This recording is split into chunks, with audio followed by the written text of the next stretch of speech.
understanding order, Mr. Speaker, it says, in accordance with provisions of the Constitution, the act pursuant to which it is made or other relevant written law, if you go to I, Mr. Speaker, says, appears to make some unusual or unexpected use of the powers conferred by the Constitution or the act pursuant to which it is made, or appears to have had an unjustifiable delay, Mr. Speaker, delay, and in its publication or laying before Parliament, Mr. Speaker. Mr. Speaker, IEBC has been in existence now for the last many years that I can remember. Mr. Speaker, the Campaign Finance Act is very clear that the regulations on campaign financing should be brought to Parliament 12 months before the general election, Mr. Speaker. Mr. Speaker, they say delay is the enemy of progress. IEBC, Mr. Speaker, was aware that the next general election is going to be held on 9th of August 2022, Mr. Speaker. IEBC knew the campaigns for the next general election will require financing also, Mr. Speaker.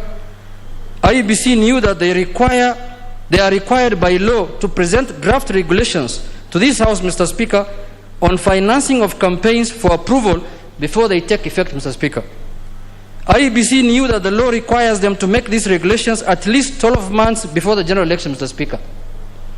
IEBC has failed to make any campaign financing regulations, Mr. Speaker, including even for all the by-elections that has been held in the last 4 years, Mr. Speaker.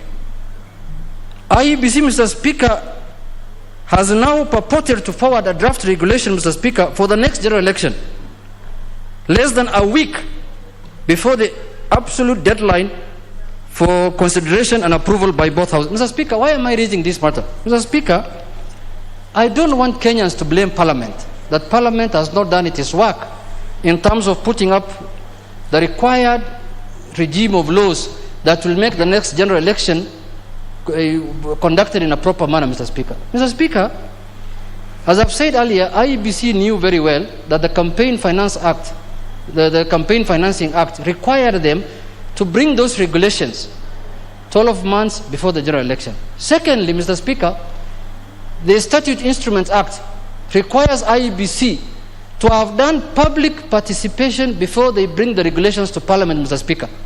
That's a requirement of law, Mr. Speaker. When we donated as Parliament those institutions to do the regulations, Mr. Speaker, one of the requirements that are required of them is to do public participation. And I have not seen anywhere where IEBC has done any public participation before they brought those publications, those regulations to the House, Mr. Speaker. But more importantly, Mr. Speaker, how do you expect the House, this National Assembly, Mr. Speaker, to pass those regulations when you have brought them a week to the deadline, Mr. Speaker, and then you go and tell Kenyans that the matter now is in Parliament, is no longer with us? You had 4 years to bring those regulations, because you remember last Parliament, Mr. Speaker, we passed the Campaign Finance Act, but we said it will take effect in the year 2016. We deferred it to take effect in the year 2022, Mr. Speaker. So Parliament, IEBC was fully aware that that act is in place. It will take effect in 2022.